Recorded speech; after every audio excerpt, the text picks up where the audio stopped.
Ang magandang balita tungkol kay Hesukristo ayon kay Lucas.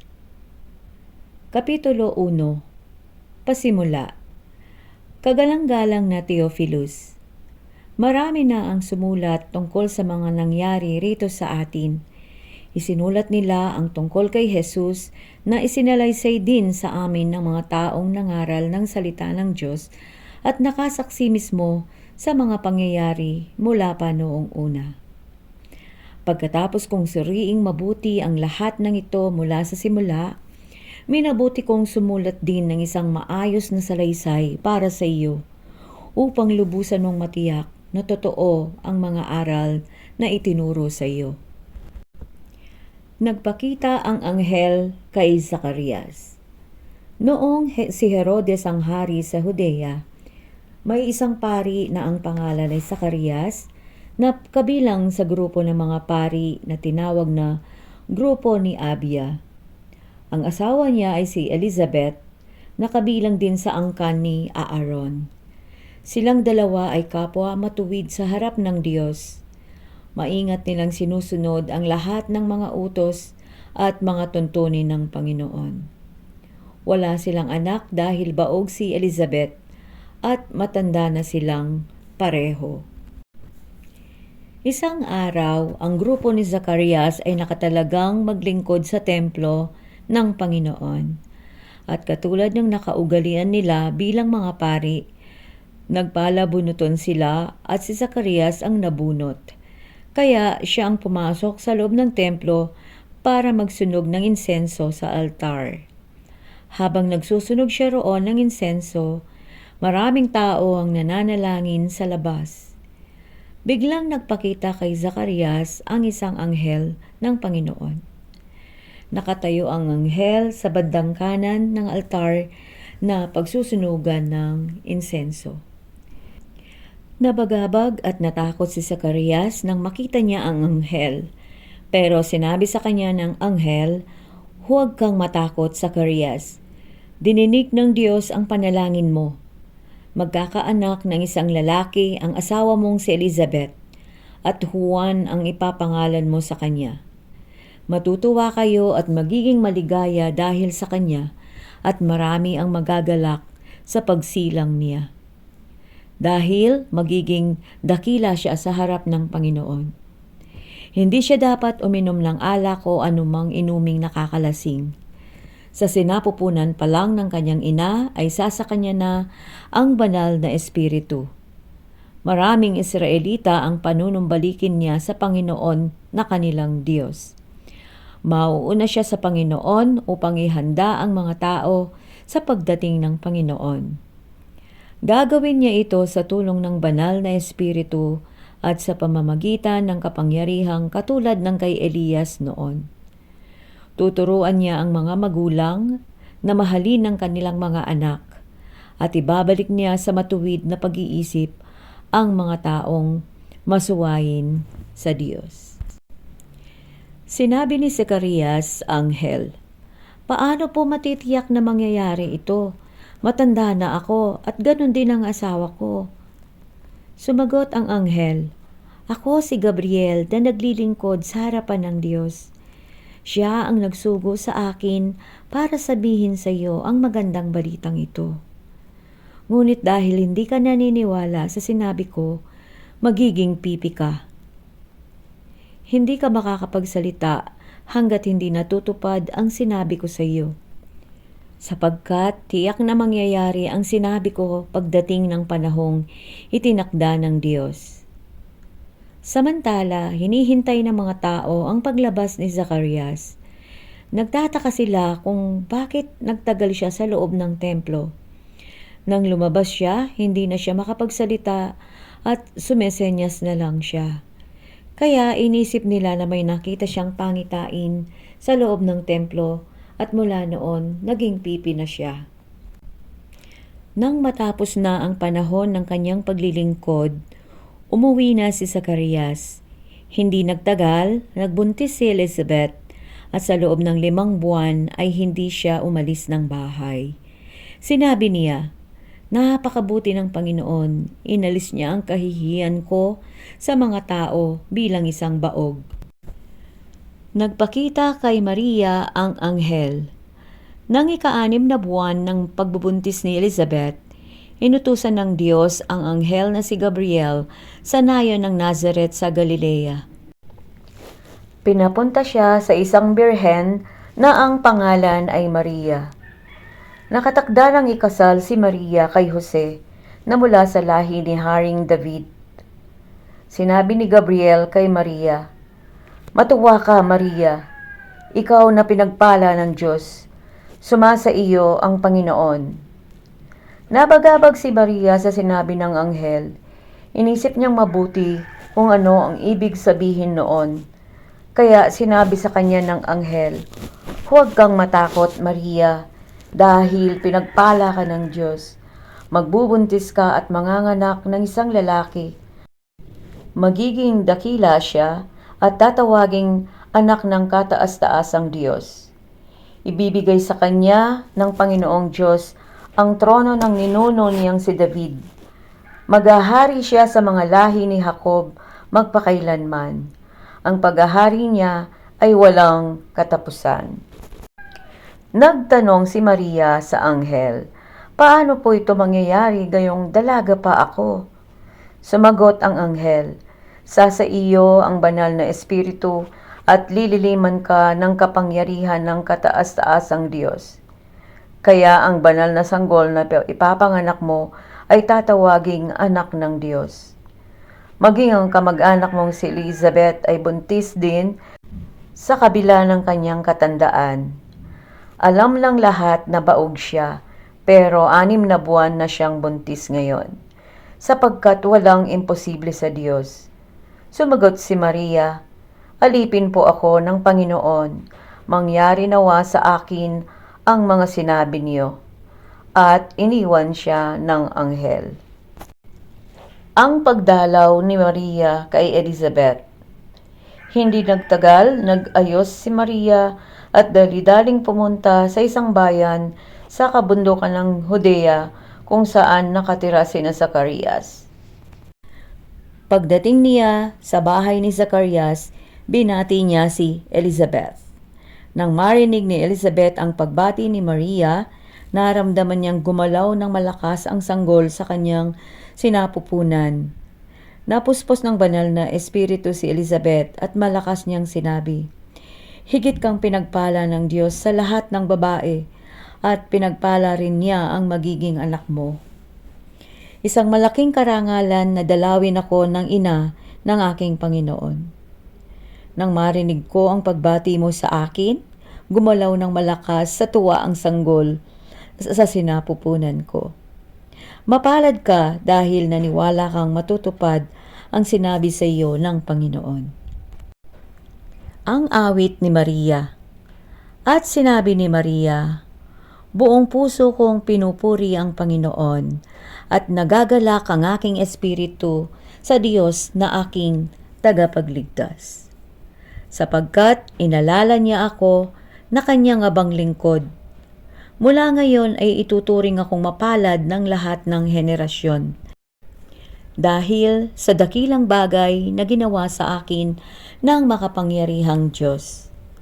Banal siya. Kinaawaan niya ang mga taong may takot sa kanya sa bawat henerasyon. Ipinakita niya ang dakila niyang mga gawa sa pamamagitan ng kanyang kapangyarihan. Itinaboy niya ang mga taong mataas ang tingin sa sarili. Ibinagsak niya ang mga makapangyarihang hari mula sa kanilang mga trono. At itinaas niya ang mga nasa mababang kalagayan. Binusog niya ng mabubuting bagay ang mga nagugutom, ngunit pinaalis niya na walang dala ang mayayaman. Tinulungan niya ang Israel na kanyang lingkod, sapagkat ipinangako niya sa ating mga ninuno, kay Abraham at sa kanyang lahi, nakakaawaan niya sila magpakailanman. At nakitira si Maria kina Elizabeth ng mga 3 buwan bago siya umuwi. Ang pagsilang ni Juan na tagapagbautismo. Dumating na ang oras ng panganganak ni Elizabeth at nagsilang siya ng isang lalaki.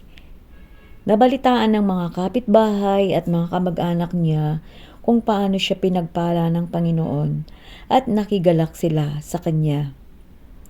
Nang 8 araw na ang sanggol, dumalo ang mga kapitbahay at mga kamag-anak sa pagtutuli sa kanya. Zacarias sana ang ipapangalan nila sa bata dahil iyon din ang pangalan ng kanyang ama. Pero sinabi ni Elizabeth, hindi, Juan ang ipapangalan sa kanya. Sumagot ang mga tao, pero wala namang may ganyang pangalan sa pamilya ninyo. Kaya tinanong nila ang ama sa pamamagitan ng senyas kung ano ang gusto niyang ipangalan sa sanggol. Sumenyas siya na bigyan siya ng masusulatan. Pagkatapos ay sinulat niya, Juan ang ipapangalan sa kanya. Nagtaka silang lahat. Noon din ay nakapagsalita na si Zacarias at nagpuri sa Diyos. Nangilabot ang lahat ng kapitbahay nila at naging usap-usapan sa buong kabundukan ng Judea ang pangyayaring iyon. Ang lahat ng nakabalita ay nag-isip at nagtanong, magiging ano kaya ang batang ito? Sapagkat maliwanag na sumasa kanya ang Panginoon. Ang pahayag ni Zacarias.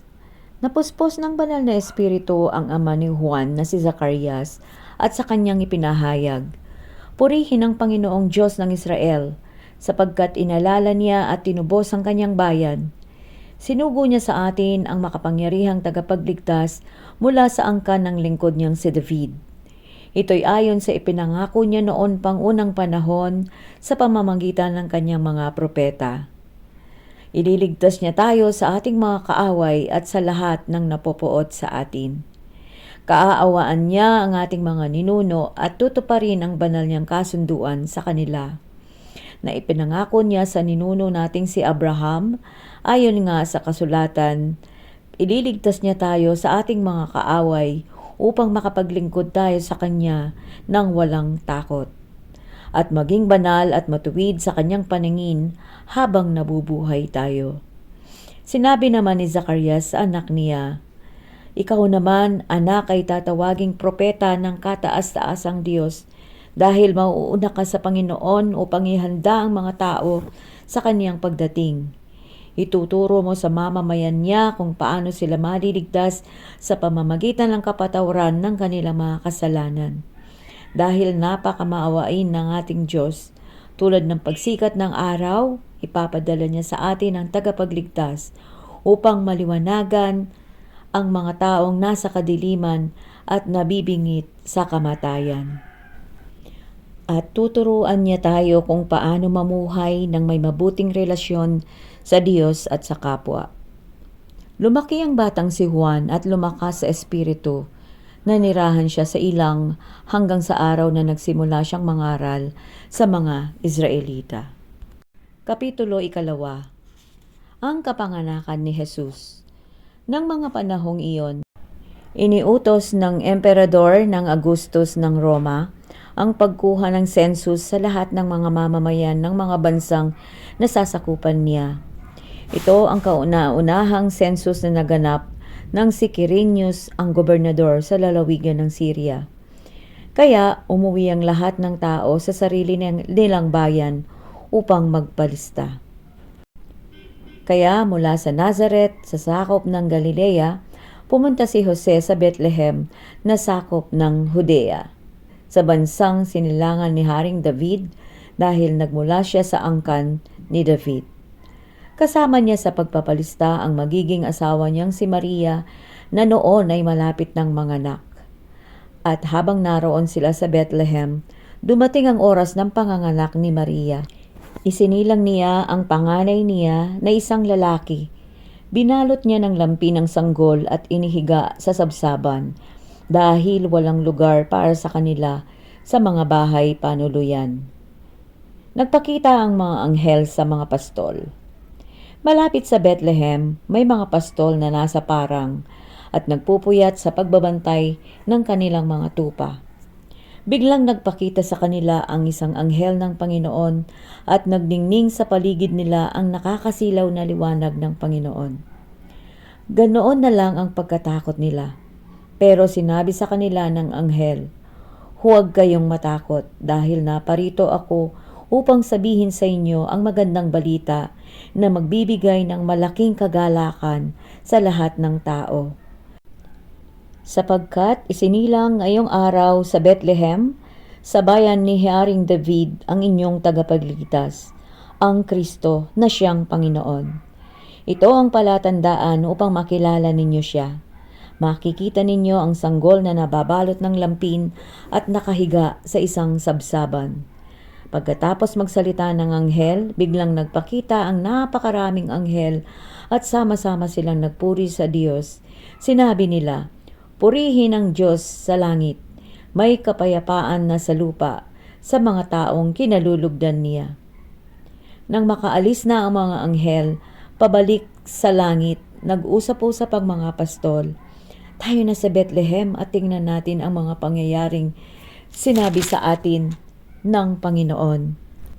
Kaya nagmamadali silang pumunta sa Bethlehem at nakita nila sina Maria at Jose at ang sanggol na nakahiga sa sabsaban.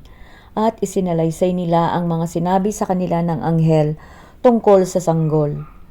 Nagtaka ang lahat ng nakarinig sa sinabi ng mga pastol, pero iningatan ito ni Maria sa kanyang puso at pinagbulay-bulayan ang lahat ng ito. Bumalik sa parang ang mga pastol na labis ang pagpupuri sa Diyos dahil sa lahat ng narinig at nakita nila, na ayon nga sa sinabi ng anghel. Pinangalan ng Jesus ang sanggol. Pagdating ng ikawalong araw ay tinuli ang sanggol at pinangalan ng Jesus. Ito ang pangalang ibinigay ng anghel bago siya ipinaglihi. Inihandog si Jesus sa templo. Dumating ang araw na maghahandog sina Jose at Maria sa templo ng Jerusalem ayon sa kautusan ni Moses patungkol sa mga babaeng nanganak upang maituring silang malinis. Dinala rin nila ang sanggol sa Jerusalem para ihandog sa Panginoon. Sapagkat nasusulat sa kautusan ng Panginoon, ang bawat panganay na lalaki ay kailangang ihandog sa Panginoon. At upang maituring na malinis si Maria, naghandog sila ayon sa sinasabi ng kautusan ng Panginoon. Isang pares na bato-bato o 2 inakay na kalapati. May isang tao roon sa Jerusalem na ang pangalan ay Simeon. Matuwid siya, may takot sa Diyos at sumasa kanya ang banal na espiritu. Naghihintay siya sa pagdating ng haring magliligtas ng Israel. Ipinahayag sa kanya ng banal na espiritu na hindi siya mamamatay hanggat hindi niya nakikita ang haring ipinangako ng Panginoon. Nang araw na iyon, pinatnubayan siya ng banal na espiritu na pumunta sa templo. At nang dalhin doon nila Maria at Jose si Jesus upang ihandog sa Panginoon ayon sa kautusan, nakita ni Simeon ang sanggol. Kinarga niya ito at pinuri ang Diyos. Sinabi niya, "Panginoon, kunin niyo na ako na inyong lingkod, dahil natupad na ang pangako mo sa akin. Mamamatay na ako ng mapayapa, dahil nakita na ng sarili kong mga mata ang tagapagligtas na nihanda ninyo para sa lahat ng tao. Siya ang magbibigay liwanag sa isipan ng mga hindi Hudyo at magbibigay karangalan sa inyong bayang Israel." Namangha ang ama at ina ng sanggol sa sinabi ni Simeon tungkol sa kanya. Binasbasan sila ni Simeon at sinabi kay Maria, "Ang batang ito'y itinalaga upang itaas o ibagsak ang marami sa Israel. Magiging tanda siya mula sa Diyos at tahamakin ng marami. Kaya ikaw mismo ay masasaktan na parang sinaksak ng patalim ang puso mo. At dahil sa gagawin niya, mahahayag ang kasamaang nasa isip ng maraming tao." Naroon din sa templo ang isang babaeng propeta na ang pangalan ay Ana. Anak siya ni Phanuel na mula sa lahi ni Asher. Matandang-matanda na siya. 7 taon lang silang nagsama ng asawa niya bago siya nabiyuda. At ngayon, 84 na taon na siya. Palagi siyang nasa templo, araw-gabi ay sumasamba siya sa Diyos sa pamamagitan ng pananalangin at pag-aayuno. Lumapit siya ng oras ding iyon kina Jose at Maria at nagpasalamat sa Diyos at nagsalita rin siya tungkol sa bata sa lahat ng naghihintay sa araw ng pagliligtas ng Diyos sa Jerusalem. Nang may sagawa na ni Jose at Maria ang lahat ng dapat nilang gawin ayon sa kautusan ng Panginoon, umuwi na sila sa kanilang bayan sa Nazaret, sa lalawigan ng Galilea. Lumaki ang batang si Jesus at naging malakas at napakatalino at pinagpala siya ng Diyos. Ang batang si Jesus sa templo. Bawat taon, pumupunta ang mga magulang ni Jesus sa Jerusalem para dumalo sa pista ng paglampas ng anghel. Nang 12 taon na si Jesus, muli siyang pumunta gaya ng nakaugalian nila. Pagkatapos ng pista, umuwi na sila pero nagpaiwan si Jesus sa Jerusalem. Hindi ito namalayan ng mga magulang niya. Ang akala nila'y kasama siya ng iba pa nilang kababayan sa paglalakbay, kaya nagpatuloy sila sa paglalakad buong araw. Bandang huli ay hinanap nila si Jesus sa mga kamag-anak at mga kaibigan nila. Nang malaman nila na wala si Jesus sa kanila, bumalik sila sa Jerusalem para roon siya hanapin. At nang 3 araw, natagpuan nila si Jesus sa templo na nakaupong kasama ng mga tagapagturo ng kautusan. Nakikinig siya sa kanila at nagtatanong. Namangha ang lahat ng nakarinig sa mga isinasagot niya at sa kanyang katalinuhan. Nagtaka ang mga magulang niya nang matagpuan siya roon. Sinabi ng kanyang ina, "Anak, bakit mo ito ginawa sa amin? Balisang-balisa na kami ng iyong ama sa paghahanap sa iyo." Sumagot si Jesus, "Bakit niyo po ako'y nahanap? Hindi niyo ba alam na dapat ay narito ako sa bahay ng aking ama?" Pero hindi nila naunawaan ang ibig niyang sabihin. Umuwi si Jesus kasama ang kanyang mga magulang sa Nazaret at patuloy siya naging masunuring anak. Ang lahat ng bagay na ito ay iniingatan ng kanyang ina sa kanyang puso. Patuloy na lumaki si Jesus at lalo pang naging matalino. Kinalugdan siya ng Diyos at ng mga tao. Kapitulo 3. Ang pangangaral ni Juan na tagapagbautismo. Noong 15 taon ng paghahari ni Emperador Tiberius, nagsalita ang Diyos kay Juan na anak ni Zacarias doon sa ilang. Si Poncio Pilato ang gobernador noon ng Judea, si Herodes naman ang pinuno ng Galilea, at ang kapatid niyang si Felipe ang pinuno ng Iturea at Trachonitis, at si Lisanias naman ang pinuno ng Abilenia. Ang mga punong pari noon ay sina Anas at Caifas.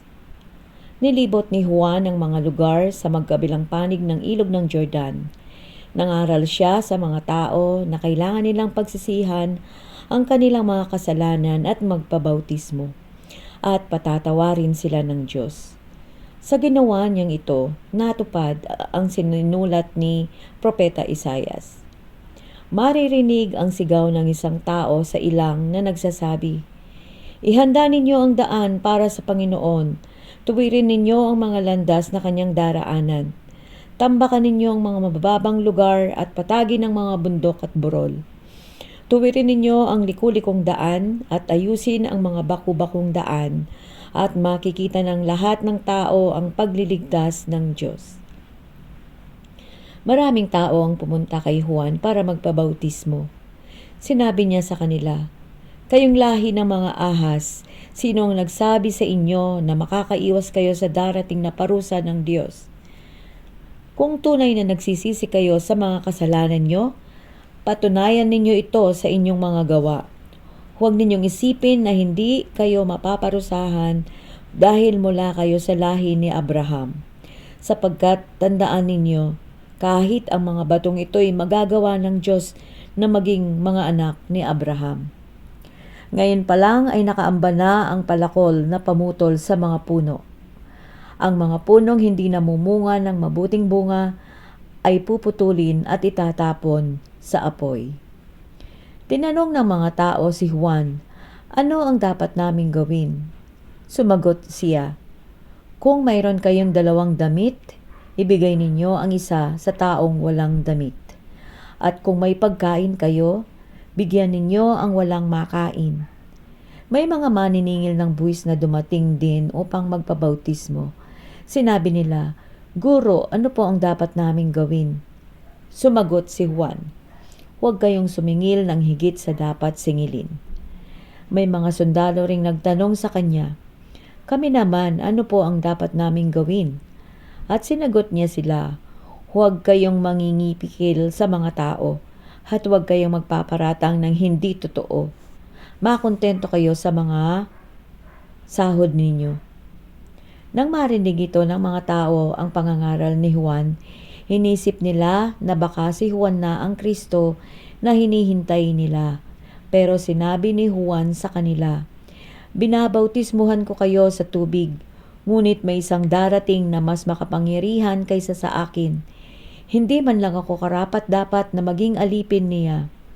Babautismuhan niya kayo sa banal na espiritu at sa apoy. Tulad siya ng isang taong daladala ang gamit niya upang ihiwalay ang ipa sa butil ng trigo. Ilalagay niya ang mga trigo sa bodega at ang ipa'y susunugin niya sa apoy na hindi mamamatay kailanman." Marami pang mga bagay ang ipinangaral ni Juan sa pagpapahayag niya ng magandang balita. Kahit ang pinunong si Herodes ay pinagsabihan niya dahil kinakasama niya ang hipag niyang si Herodias at dahil sa iba pang mga kasamaang ginawa niya. Sa bandang huli, nadagdagan pa ang kasalanan ni Herodes dahil ipinabilanggo niya si Juan. Ang pagbabautismo kay Jesus. Isang araw, pagkatapos mabautismuhan ni Juan ang mga tao, nagpabautismo rin si Jesus. At nang nananalangin si Jesus, bumukas ang langit at bumaba sa kanya ang banal na espiritu sa anyo ng isang kalapati. At may boses narinig na mula sa langit ang nagsabi, "Ikaw ang minamahal kong anak, lubos kitang kinalulugdan." Ang mga ninuno ni Jesus. Mga 30 taong gulang na si Jesus nang magsimula siya sa kanyang gawain. Ayon sa pagkakaalam ng mga tao, anak siya ni Jose na anak ni Eli. Si Eli ay anak ni Matat na anak ni Levi. Si Levi ay anak ni Melki na anak ni Janai. Si Janai ay anak ni Jose na anak ni Matatias. Si Matatias ay anak ni Amos na anak ni Nahum. Si Nahum ay anak ni Esli na anak ni Nagay. Si Nagay ay anak ni Maat na anak ni Matatias. Si Matatias ay anak ni Semein na anak ni Josek. Si Josek ay anak ni Joda na anak ni Joanan. Si Joanan ay anak ni Resa na anak ni Zerubabel. Si Zerubabel ay anak ni Seltiel na anak ni Neri. Si Neri ay anak ni Melki na anak ni Adi. Si Adi ay anak ni Kosam na anak ni Elmadam. Si Elmadam ay anak ni na anak ni Josue. Si Josue ay anak ni Eliser na anak ni Jorim. Si Jorim ay anak ni Matat na anak ni Levi. Si Levi ay anak ni Simeon na anak ni Juda. Si Juda ay anak ni Ose na anak ni Jonam. Si Jonam ay anak ni Eliakim na anak ni Melea. Si Melea ay anak ni Mena na anak ni Matata. Si Matata ay anak ni Nathan na anak ni David. Si David ay anak ni Jesse na anak ni Obed. Si Obed ay anak ni Boaz na anak ni Salmon. Si Salmon ay anak ni Nashon na anak ni Aminadab. Si Aminadab ay anak ni Admin na anak ni Arni. Si Arni ay anak ni Ezron na anak ni Perez. Si Perez ay anak ni Juda na anak ni Jacob. Si Jacob ay anak ni Isaac na anak ni Abraham. Si Abraham ay anak ni Tera na anak ni Nahor. Si Nahor ay anak ni Zerug na anak ni Reu. Si Reu ay anak ni Peleg na anak ni Eber. Si Eber ay anak ni Shelah na anak ni Kainan. Si Kainan ay anak ni Arphaxad na anak ni Shem. Si Shem ay anak ni Noe na anak ni Lamek. Si Lamek ay anak ni Metusela na anak ni Enoch. Si Enoch ay anak ni Jared na anak ni Mahalalel. Si Mahalalel ay anak ni Cainan na anak ni Enosh. Si Enosh ay anak ni Seth na anak ni Adan at si Adan ay anak ng Diyos. Ang pagtakas ni Jesus, Kapitulo 4. Umalis si Jesus sa Jordan na puspos ng banal na espiritu at dinala siya ng espiritu sa ilang. Doon ay tinukso siya ng dyablo sa loob ng 40 araw. Hindi siya kumain sa loob ng panahong iyon, kaya gutom na gutom siya. Sinabi sa kanya ng dyablo, "Kung ikaw nga ang anak ng Diyos, gawin mong tinapay ang batong ito." Pero sinagot siya ni Jesus, "Sinasabi sa kasulatan, hindi lang sa pagkain nabubuhay ang tao."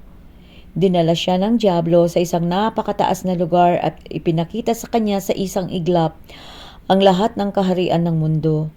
At sinabi ng dyablo kay Jesus, "Ibibigay ko sa iyo ang lahat ng kapangyarihan at kayamanan ng mga iyan dahil ipinagkatiwala sa akin ang mga iyan at may bibigay ko sa kanino mang gusto ko. Kaya kung sasambahin mo ako, mapapasa iyo ang lahat ng iyan." Pero sinagot siya ni Jesus, "Sinasabi sa kasulatan, sambahin mo ang Panginoon mong Diyos at siya lang ang iyong paglilingkuran."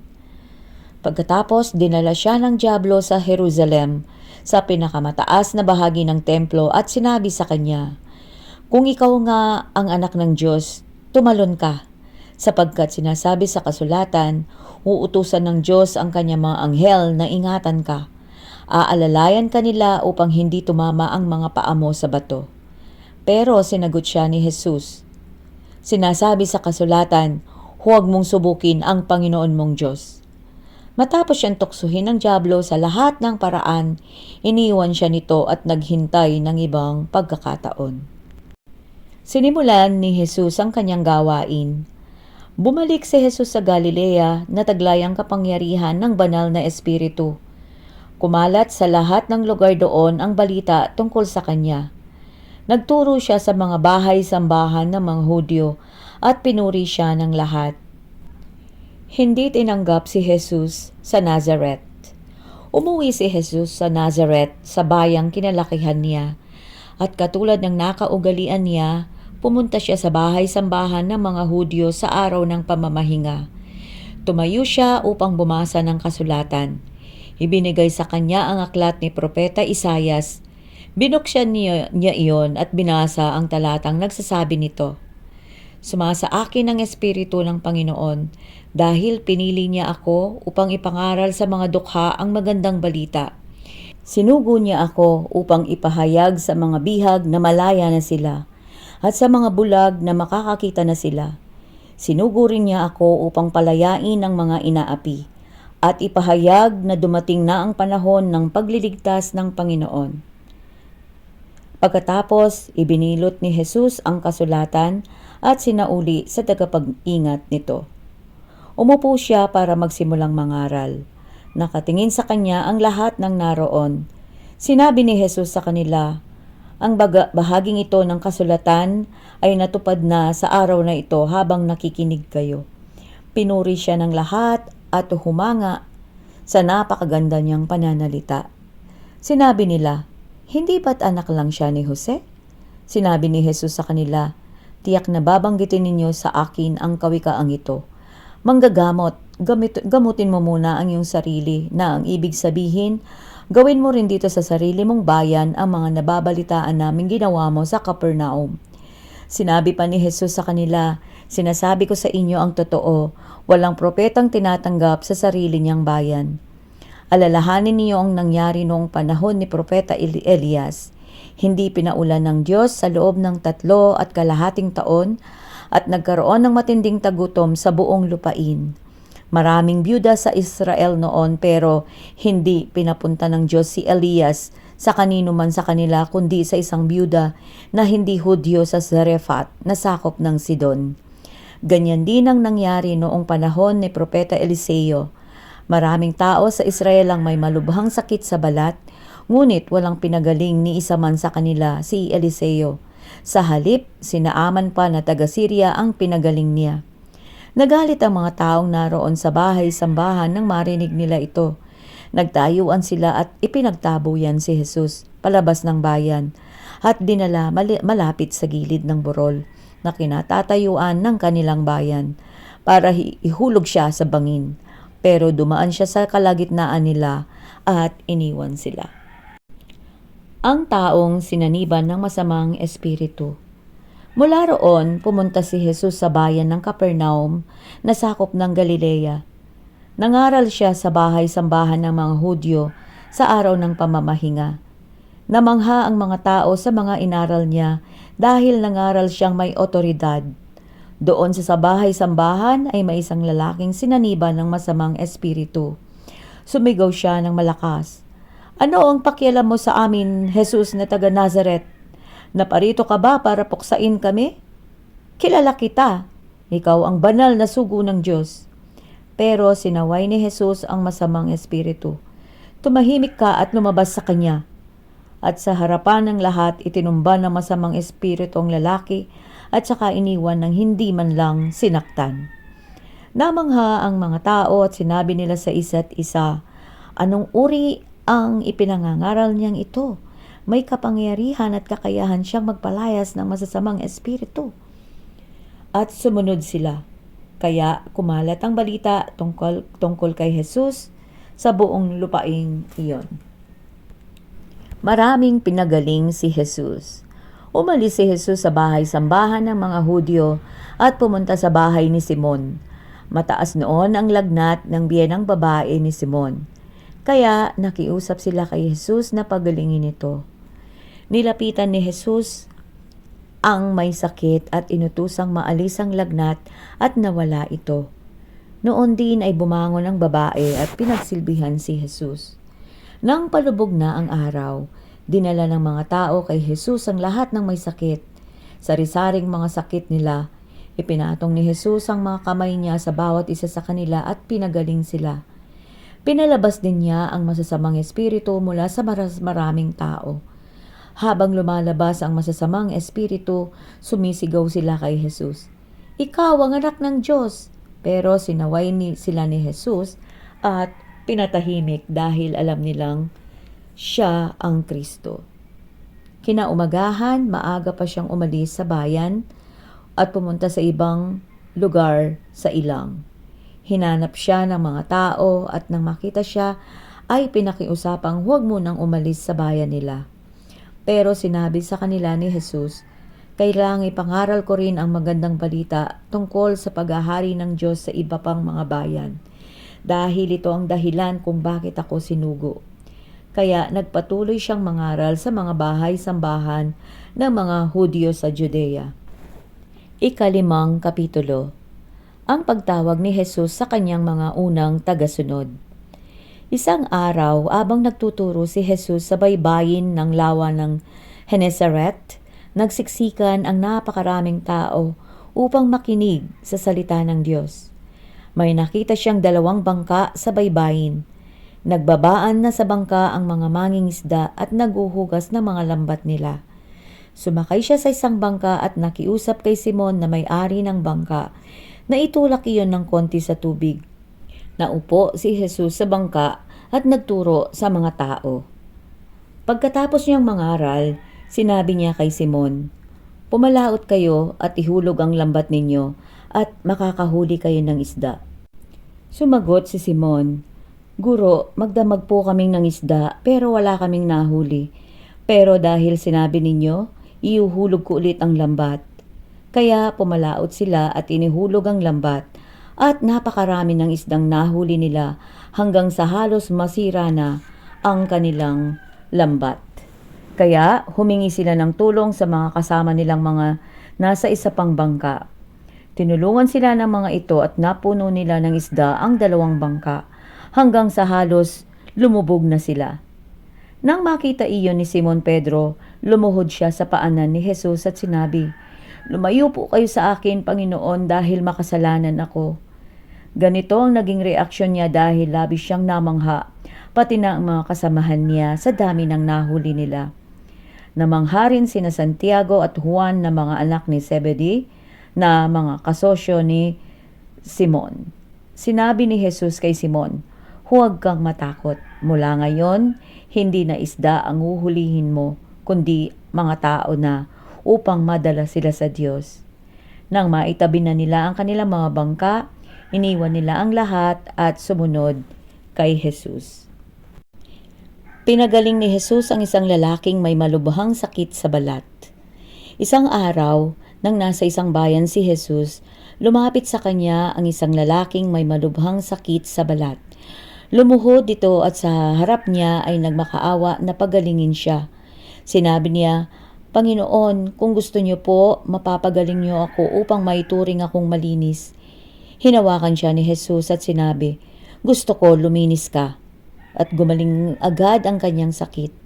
Sinabihan siya ni Jesus, "Huwag mo itong sasabihin kahit kanino. Sa halip, pumunta ka sa pari at magpasuri. Pagkatapos, maghandog ka ayon sa inuutos ni Moises bilang patunay na malinis ka na."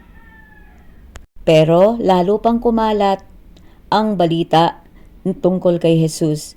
Kaya dumating ang napakarami pang mga tao upang makinig sa mga aral niya at upang mapagaling sa kanilang mga sakit.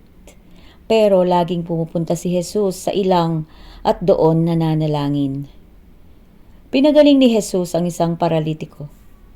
Isang araw, habang nangangaral si Jesus, may mga pariseo at mga tagapagturo ng kautusan na nakaupo malapit sa kanya.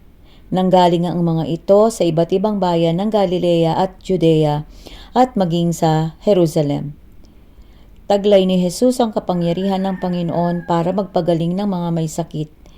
May mga taong dumating na buhat-buhat ang isang lalaking paralitiko sa higaan. Sinikap nilang ipasok ito sa bahay upang ilapit kay Jesus, pero hindi sila makapasok dahil sa dami ng tao. Kaya umakyat sila sa bubong at binutasan ito. Pagkatapos, ibinaba nila sa harap ni Jesus ang paralitikong nakahiga sa kanyang higaan. Nang makita ni Jesus ang kanilang pananampalataya, sinabi niya sa paralitiko, "Kaibigan, pinatawad na ang mga kasalanan mo." Sinabi ng mga pariseo at ang mga tagapagturo ng kautusan sa kanilang sarili, "Sino kaya ang taong ito na lumalapastangan sa Diyos? Walang makakapagpatawad ng kasalanan kundi ang Diyos lang." Pero alam ni Jesus ang iniisip nila, kaya tinanong niya ang mga ito, "Bakit kayo nag-iisip ng ganyan? Alin ba ang mas madaling sabihin? Pinatawad na ang iyong mga kasalanan o tumayo ka at lumakad? Ngayon, papatunayan ko sa inyo sa pamamagitan ng pagpapagaling sa taong ito na ako nga ang anak ng tao ay may kapangyarihan dito sa lupa na magpatawad ng mga kasalanan." At sinabi niya sa paralitiko, "Tumayo ka, buhatin mo ang higaan mo at umuwi." Tumayo agad ang paralitiko sa harap ng lahat at binuhat niya ang higaan niya at umuwing nagpupuri sa Diyos. Namangha ang lahat at pinuri nila ang Diyos. Sinabi nila, "Kahanga-hanga ang mga bagay na nakita natin ngayon." Tinawag ni Jesus si Levi. Pagkatapos noon, umalis si Jesus at nakita niya ang maniningil ng buwis na pangalan ay Levi.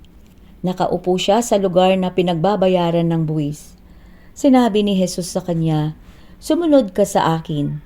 Tumayo si Levi, iniwan ang lahat at sumunod kay Jesus. Naghanda si Levi ng malaking handaan bilang parangal kay Jesus. Maraming maninigil ng buwis at iba pang mga tao ang dumalo sa kanila at nakisalo. Nang makita ito ng mga pariseo at ng mga kasama nilang mga tagapagturo ng kautusan, nagreklamo sila sa mga tagasunod ni Jesus. Sinabi nila, "Bakit kayo kumakain at umiinom na kasama ang mga maniningil ng buwis at iba pang mga makasalanan?" Sinagot sila ni Jesus, "Ang mga taong walang sakit ay hindi nangangailangan ng doktor, kundi ang mga may sakit. Hindi ako naparito upang tawagin ang mga taong matuwid sa sarili nilang paningin, kundi ang mga makasalanan upang magsisi sila sa kanilang mga kasalanan." Ang tanong tungkol sa pag-aayuno. May mga tao roon na nagtanong kay Jesus. Ang mga tagasunod ni Juan at ng mga pariseo ay madalas mag-ayuno at manalangin. Bakit ang mga tagasunod mo ay panay lang ang kain at inom? Sumagot si Jesus, Maaari bang hindi kumain ang mga panauhin sa kasalan habang kasama pa nila ang lalaking ikakasal? Siyempre hindi. Ngunit darating ang araw na kukunin sa kanila ang lalaking ikakasal at saka sila mag-aayuno.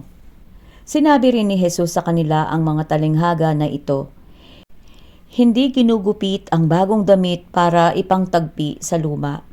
Kapag ginawa ito, masisira ang bagong damit at ang tagping bago ay hindi babagay sa lumang damit. Wala ring naglalagay ng bagong alak sa lumang sisidlang balat dahil puputok ang sisidlan at matatapon ang alak at ang sisidlan ay hindi na mapapakinabangan pa. Sa halip, inilalagay ang bagong alak sa bagong sisidlang balat.